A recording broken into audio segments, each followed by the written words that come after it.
धमना में चल रही भागवत कथा के आखिरी दिन समाजवादी पार्टी से पूर्व विधायक दीपनारायण सिंह यादव धमना पहुंचे, जहां उन्होंने व्यासपीठ से आशीर्वाद लिया। साथ ही व्यासपीठ से लोगों को निवाड़ी में होने वाले रक्षाबंधन महोत्सव में सपरिवार सम्मिलित होने का बुलावा भी दिया। उन्होंने कहा कि रक्षाबंधन महोत्सव हर साल मनाते हैं, इस बार निवाड़ी में मनाया जा रहा है। उन्होंने कहा कि जो हमने 1001 बहनों की शादी की थी, अगर आप सबका आशीर्वाद रहा तो आगे भी ऐसी और लड़कियों की शादी करेंगे।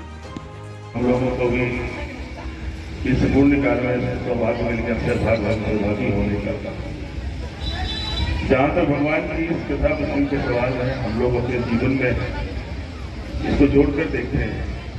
मुझे याद है लगभग 20-22 साल पहले हम लोग पहली बार भगवान की कथा को रमाकांत आज जी से शुरू किए। जीवन में हमने एक नए परिवर्तन को महसूस किया और भगवान की इस कथा के साथ एक प्रसंग और जुड़ गया। हम लोग राजनीति में थे, लेकिन राजनीति के साथ साथ भगवान की कृपा की वजह से एक बात दिमाग में आई। हमारे घर में, हर घर में कोई बहन बेटी की शक्ल में है। सबके मन में एक इच्छा होती है और सबसे बड़ा सपना होता है कि मेरी शादी अच्छी जगह।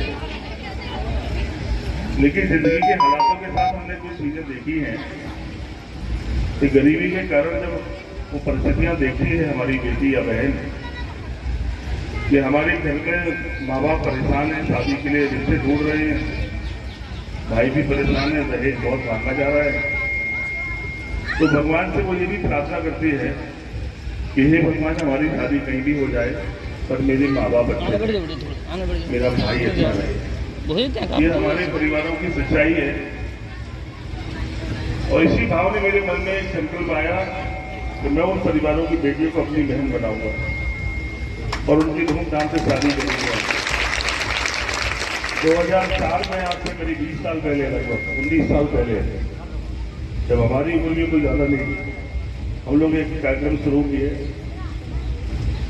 और 101 की बहनें बनाई, उनकी शादी की, इंतजाम किया और इंतजाम में कोशिश की कि अच्छे से अच्छा इंतजाम हो। इसलिए अच्छे इंतजाम करने की कोशिश की कि जिस बहन का नाम हम लोगों से जुड़ गया, वो सोचती होगी माँ बाप तो कमजोर है पर भाई अच्छा मिल गया, इंतजाम तो अच्छा हो जाएगा शादी में। इसलिए अच्छे से अच्छा इंतजाम करने की कोशिश की। धीमे धीमे भगवान ने 1000 बहनें बनवा दी। 1000 बहनों का कन्यादान हो गया और एक बड़ा परिवार बनाने का सौभाग्य जीवन से जुड़ गया। मैंने ये बातें इसलिए आपको सुनाई है, अभी देवी जी ने भगवान के बहुत सारे प्रसंग आपको सुनाए होंगे। कहते भगवान की कथा सुनने मात्र जीवन की बाधाएं दूर होती हैं, उन्नति के रास्ते खुलते हैं। लेकिन भगवान के इस महान ग्रंथों के कथा के साथ में एक बड़ी महत्वपूर्ण बात और है। कहते हैं कि शक्ति की देवी मां दुर्गा, धन की देवी मां लक्ष्मी और विद्या की देवी मां सरस्वती। ये बात मैंने इसलिए सुनाई है, ये धर्म ग्रंथों का सार है।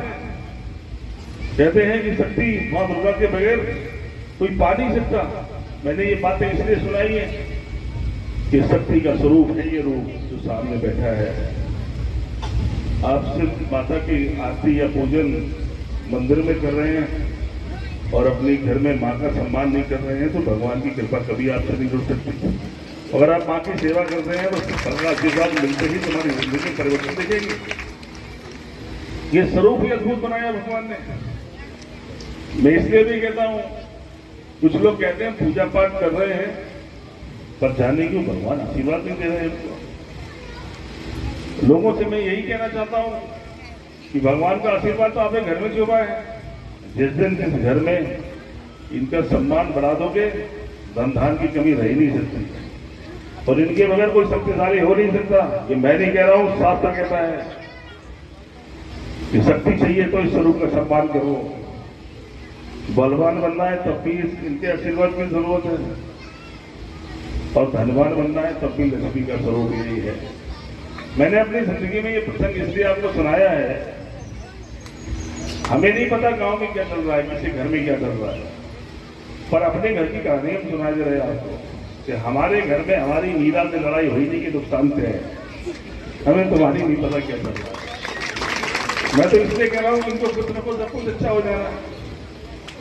और मैं इसलिए भी ये बात सुना रहा हूँ, मैंने प्रसंग सुनाया कि जब हम गांव से चले थे तो नहीं सोचा था कि ऐसे हालात होंगे जिंदगी में, लेकिन जब किसी दूसरी की बेटी बहन बनाकर अपने उसके धूमधाम से शादी की, उनके आशीर्वादों ने हमें यहाँ पहुंचाया है जहां मैं आज खड़ा हूं। जाने कितनी कहानी लोग सुनाते होंगे मेरे बारे में, पर सच्ची बात यह है कि उन बहनों के आशीर्वाद से यहाँ तक पहुंचे हैं।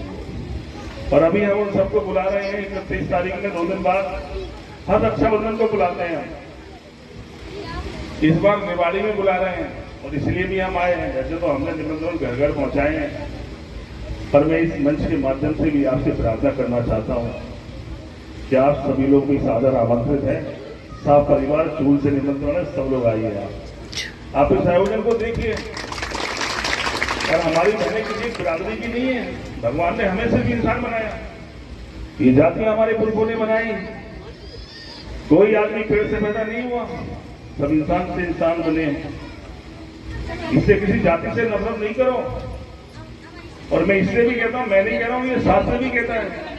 कहते नहीं है कि भगवान विष्णु का कुल ब्राह्मण था, लेकिन भगवान विष्णु ने जब दोबारा अवतार लिया त्रेता युग में, तो क्षत्रिय कुल में भगवान राम के रूप में जन्मे भगवान विष्णु। यही तो सत्य कहानी है, यही कथा है, प्रसंग है।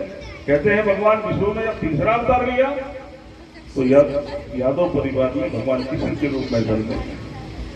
मैंने ये बातें इसलिए सुनाई है कि किसी जाति से कभी नफरत नहीं करना। जाने के बाद तुम किसके यहाँ पैदा हुए हो। मैं तो ये भी मानता हूँ जो जिस बिरादरी से नफरत करता है, भगवान एक बार जरूर उसको उसमें पैदा कर देता है। इसलिए किसी से नफरत नहीं।